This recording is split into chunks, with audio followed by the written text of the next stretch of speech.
সীমান্তে চলমান ভারত পাকিস্তান সংঘাতের জেরে আইপিএল 2025 এক সপ্তাহের জন্য স্থগিত ঘোষণা করেছে ভারতীয় ক্রিকেট বোর্ড। শুক্রবার এক বিবৃতিতে বিসিসিআই জানায়, বর্তমান নিরাপত্তা পরিস্থিতির কারণে আমরা আইপিএল তাৎক্ষণিকভাবে এক সপ্তাহের জন্য স্থগিত করছি। পরিস্থিতি পর্যবেক্ষণ করে নতুন সূচি ও ভেন্যু শীঘ্রই জানানো হবে। গত বৃহস্পতিবার জম্মু ও কাশ্মীরের সীমান্ত এলাকায় পাকিস্তান মিসাইল হামলা চালায়।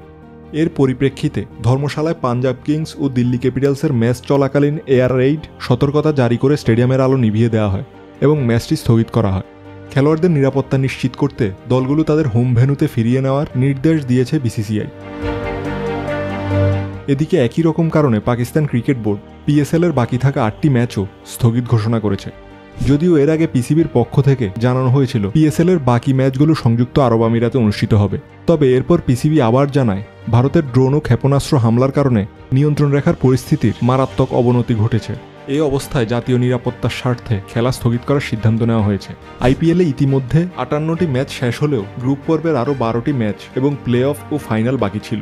বিসিসিআই পরবর্তী সময়ে নতুন সময়সূচি জানাবে বলে জানা গেছে।